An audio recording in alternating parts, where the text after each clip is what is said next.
Здраво, драги пријатели! Добродојдовте во денешната епизода.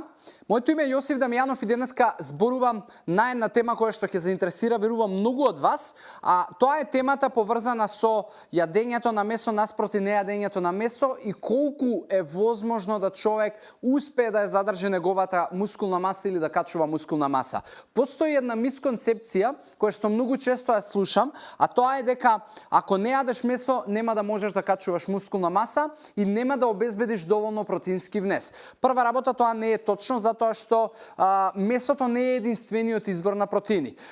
Но го разбирам од каде доаѓа цел тој страв и можеби цела теза, а тоа е причината што месото е производ кој што практично ги содржи сите есенцијални аминокиселини во себе. Односно, аминокиселини кои што исклучиво можеме да ги внесеме преку храна, а не ги создава телото. За разлика од месото, протеините кои што доаѓаат од растително потекло, ретко кој од нив, односно само сојата од сите растителни продукти е практично протеин кој што ги има сите есенцијални аминокиселини. За разлика од неа и од месото, сите останати растителни протеини ги немаат есенцијалните аминокиселини. Но повторно тоа не значи дека јас, ако не јадам месо, не можам да ги внесувам сите есенцијални аминокиселини и не значи дека ќе не можам да го постигнам доволниот протеински внес кој што моето тело го бара и кој што моето тело можеби дополнително го бара ако сум физички активен и сакам да можеби направам мускулен тонус, маса и така натаму.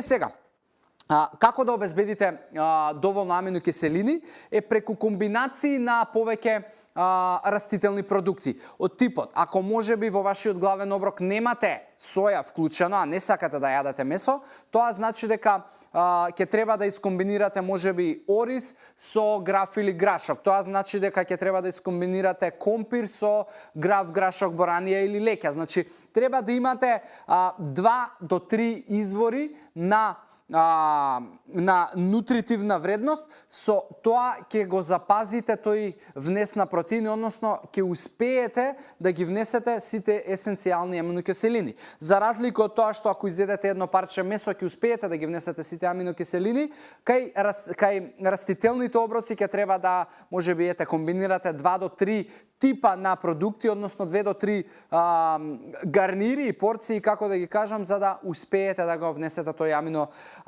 да ги внесете сите потребни аминокиселини.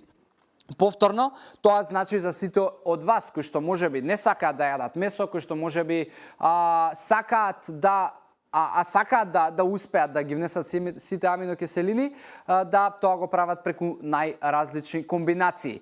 Сега, нормално е за луѓе кои што можеби сакаат да качуваат мускулна маса од поголеми размери, во тој случај нормално е дека преку внесување на месо, тоа ќе биде поедноставено и полесно, затоа што месото содржи повеќе калории за разлика од растителните продукти, но сепак тоа е веќе прашање на лична желба, цели и амбиции кои што не многу од луѓето ги имаат, не многу од луѓето имаат можеби големи амбиции кон качување на мускулна маса, така да за сите останати обични луѓе кои што немате можеби такви амбициозни цели, а сакате да го исфрлите месото од вашата исхрана, тоа значи дека имате потполна можност да обезбедувате есенцијални аминокиселини и без да го јадете месото.